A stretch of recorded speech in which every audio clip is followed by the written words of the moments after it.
Il est 8h37 sur Sud Radio. Vous avez choisi Sud Radio, vous avez bien raison. Et ça y est, les vacances parlementaires ont commencé. Mais sur Sud Radio, on accueille chaque matin une ou un député élu pour la première fois cette année.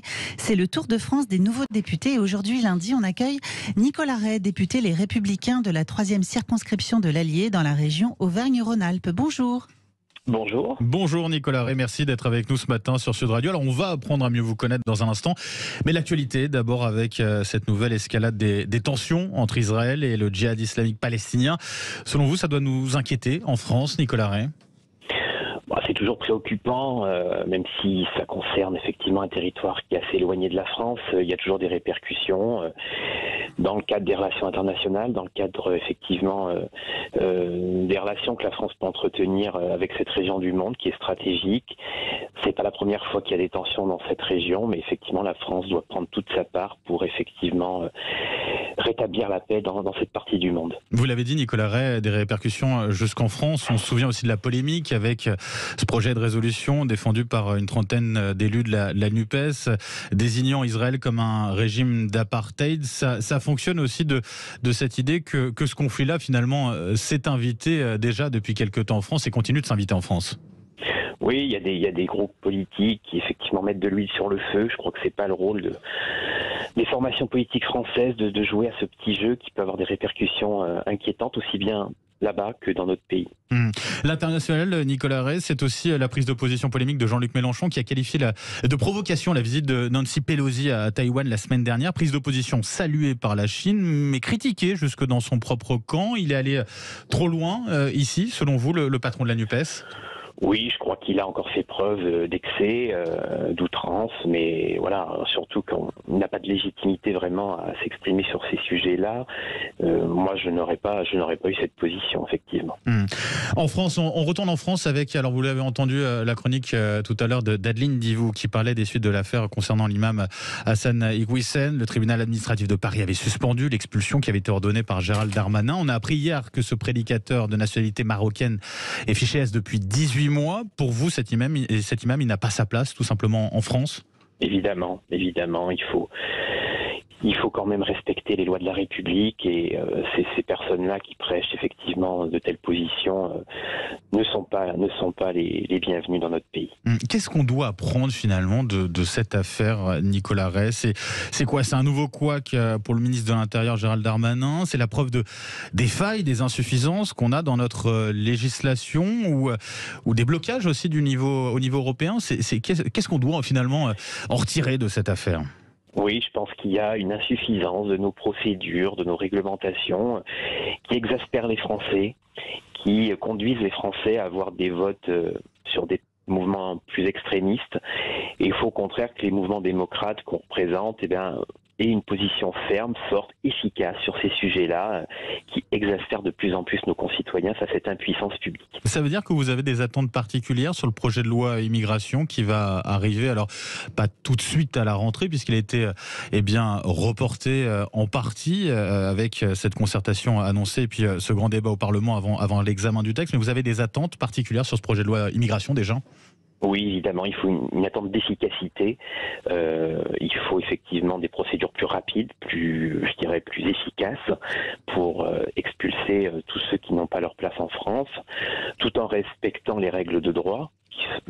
Pour notre pays est fier, mais il faut beaucoup plus d'efficacité. Il y a des pays qui ont beaucoup plus, d'efficacité en matière de reconduite à la frontière, d'expulsion de toutes ces personnes qui ne respectent pas nos principes républicains.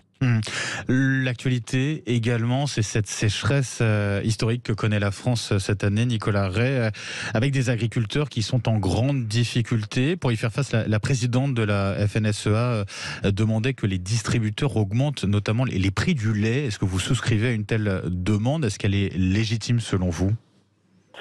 Il faut étudier cela. En tout cas, en matière de sécheresse, ça devient chronique. Chaque année, moi je travaillais aux finances publiques, on avait chaque année des périodes de dégrèvement de taxes foncières au profit des agriculteurs. Je pense qu'il faut au contraire prévenir. Il y a des solutions. Sachez qu'il y a plus d'eau qui tombe chaque année depuis quelque temps. Mais le problème, c'est qu'on n'arrive pas à stocker notre eau. Et il y a des solutions, les réserves, les barrages. Donc je sais que les écologistes y sont opposés, mais il faut être pragmatique. Je pense que ce sont des solutions qu'il faut mettre en œuvre. Les élus locaux ont des solutions, les organisations aussi agricoles. Il faut développer ces retenues collinaires qui permettent aux agriculteurs de stocker l'eau. C'est un bien précieux, il faut qu'on le stocke. L'autre actualité, cette fois-ci, concernant les LR, votre formation politique, c'est l'élection d'un nouveau président. Ce sera à la fin de l'année, au mois de décembre. A priori, on devrait partir sur un match, en tout cas, c'est ce qui se profile, Éric Ciotti, Aurélien Pradier, l'aile droite face à une aile plus centriste. Vous n'avez pas peur d'un risque de division ici, d'une certaine façon, Nicolas Ray ? Il faut rester unis dans le cadre de cette élection. On n'est plus que 62 députés. Il faut reconnaître notre situation, même si on a un poids très fort dans cette nouvelle configuration de l'Assemblée, puisque aucune loi ne peut passer sans notre soutien. Il faut quand même le rappeler. Ça, vous en avez pris conscience très clairement. On en a pris conscience et on a pu obtenir un certain nombre d'avancées dans le cadre de la loi pouvoir d'achat et dans le budget rectificatif. La baisse de 50% des centimes du carburant, c'est quand même grâce à nous. Le gouvernement était sur une baisse de 18 centimes au départ. Donc, exemple. Sur l'élection du président, c'est un exercice démocratique que l'on doit mener. Moi, je ne souhaite pas que ce soit une ligne qui s'oppose sur une autre. On a besoin, je dirais, de toutes nos sensibilités dans notre famille politique pour représenter la France, pour représenter une alternative dans notre pays. Voilà, je souhaite que les choses se passent pour le mieux. Vous avez cité 2 candidats, il y en aura peut-être d'autres. On parle d'Annie Genevard, on parle de Philippe Juvin aussi, qui est 2 autres collègues. Qui sont des profils peut-être un petit peu moins clivants. Voilà, ça peut jouer aussi. Ça peut jouer aussi, mais il faut ne pas oublier que ce sont quand même les militants qui ont la clé de ce scrutin, donc il faudra les convaincre. C'est-à-dire que pour vous, la préférence, c'est quoi ? C'est une personnalité un peu moins clivante ou alors un choix fort à la Éric Ciotti ou à la Aurélien Pradier ? Moi, dans tous les cas, le candidat et le futur président doivent rassembler et mettre en place aussi une équipe ensuite qui rassemble les différentes sensibilités des Français. C'est en fonction de cela, moi, que je me positionne. Ce qui marque en tout cas, c'est l'absence de Laurent Wauquiez et de Xavier Bertrand pour cette présidence des LR, cette élection. Ils n'ont pas souhaité être candidats. C'est pas un manque selon vous pour le parti ? Ça aurait été des têtes d'affiche peut-être importantes, marquantes, non ? Effectivement, ça avait des avantages, ça permettait effectivement, notamment Laurent Wauquiez, il aurait effectivement, excusez-moi l'expression, écrasé le match. Il avait toute légitimité pour reprendre cette fonction. Alors il a peut-être tiré les leçons du passé aussi, c'est une fonction difficile, peut-être qui enferme un peu une personnalité qui a vocation à présider un pays. Je pense que c'est ça dont il a pris conscience. Il veut plutôt développer une démarche un peu hors parti, ou en tout cas pas que dans un parti, pour parler à tous les Français, hors les murs d'un mouvement politique. C'est vrai qu'aujourd'hui, les Français ont du mal à se reconnaître dans les partis politiques, mais il ne faut pas oublier que malgré tout, il n'y a rien d'autre qui a remplacé aujourd'hui les partis, et on a besoin de partis pour structurer notre vie politique. Aurélien Pradier, qui est accusé d'avoir tenu des propos homophobes à l'Assemblée nationale, c'était la semaine dernière. On y revient à Sandrine Rousseau de la NUPES qui demandait qu'il soit sanctionné. C'est une fausse polémique ici, Nicolas Ray ? Oui, c'est une fausse polémique. Moi, je connais un petit peu Aurélien Pradier. On n'est pas du tout sur quelqu'un d'homophobe. Je ne sais pas en tête les propos qu'il a tenus, qu'elle lui reproche. Mais je crois la variole du singe, il disait que c'était une honte, surtout. C'était pour les singes que c'était gênant, en fait. Sur la question du choix du nom, variole du singe. Je n'ai pas entendu cela précisément, mais non, je pense qu'elle fait feu de tout bois, elle attaque un peu dans tous les sens. Là, on le voit dans les séances de l'Assemblée. Non, je pense qu'il faut donner à Aurélien toute son intégrité par rapport à ces questions. Je pense à quelqu'un de très ouvert, vous l'avez dit, c'est plutôt quelqu'un qui, sur l'aile gauche de notre mouvement, il n'y a aucun sujet là-dessus. Nicolas Ray sur Sud Radio, je rappelle que vous êtes, pour nos auditeurs qui nous prennent en cours de route, député LR de la 3e circonscription de l'Allier, qui comprend notamment une partie de Vichy. Intéressons-nous un petit peu à votre parcours. Qu'est-ce que vous faisiez déjà avant de vous engager en politique ? Écoutez, moi j'ai fait Sciences Po et après je me suis dirigé vers les concours de la fonction publique. Donc je suis intégré le réseau des finances publiques, l'administration des finances publiques. Et dernièrement, j'étais à Moulins, à la direction des finances publiques de l'Allier, où j'animais la division recouvrement et action économique. Qu'est-ce que ça vous a apporté ? Est-ce que c'est là que vous avez eu le déclic finalement, un moment de vous dire j'ai envie de m'engager en politique ? Écoutez, j'ai toujours été intéressé par la vie publique. Ouais. Le choix de mes études le montre. Après, j'ai toujours voulu développer une carrière professionnelle propre. Je voulais pas être un professionnel de la politique. Il y a des collègues, amis qui ont été assistants parlementaires tout de suite. Et moi, je voulais asseoir une vraie expertise professionnelle, ce que j'ai fait. J'ai toujours suivi les débats. Je me suis engagé à l'UMP au tout début. Et puis, des responsabilités m'ont été données. J'ai été élu local il y a 8 ans à Bellerive-sur-Allier. Puis l'an dernier, on a réfléchi à la question du candidat de notre famille aux élections législatives. Il y avait plusieurs candidats potentiels, mais avec la loi sur le cumul des mandats, beaucoup de très bons candidats ne pouvaient pas se présenter. Je pense au maire de Vichy, je pense au maire de Cuisset, à la maire de Ghana. Et puis chacun est venu,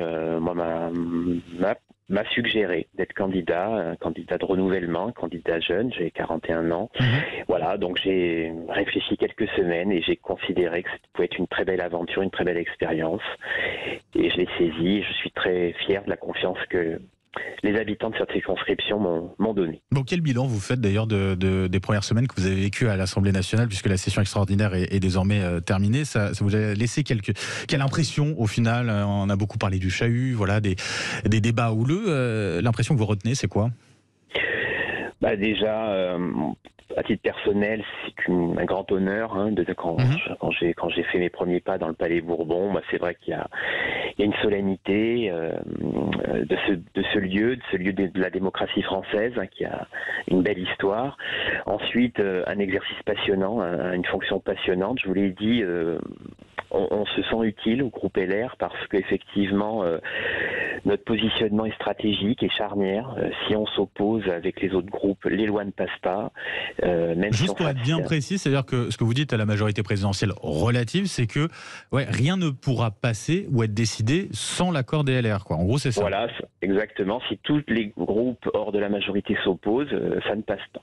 Ils sont en majorité relative, donc voilà. Donc on a un vrai rôle à jouer. On ne s'alignera pas. On n'a pas les mêmes idées. On n'a pas été élus. Nous sommes des élus d'opposition, mais on veut que notre pays avance. On veut être utile aux Français. Et c'est pour ça qu'on aura des marqueurs à chaque fois sur lesquels on ne transigera pas et sur lesquels on exigera des avancées pour les Français. Chaque fois, c'est pour les Français, c'est pas pour se faire une gloire personnelle, et c'est vraiment pour améliorer la vie de notre pays et des Français. Nicolas Ray, merci d'avoir été avec nous ce matin sur Sud Radio. Alors je rappelle, vous êtes député LR de la 3e circonscription donc de l'Allier. Merci d'avoir été avec nous ce matin sur Sud Radio et bonne journée à vous. Merci beaucoup, bonne journée à tous. On se retrouve dans quelques instants, on partira dans un été au camping à Rochefort ou plutôt aux Maldives, dans un lagon. Vous allez découvrir ce petit bijou. Restez avec nous, à tout de suite.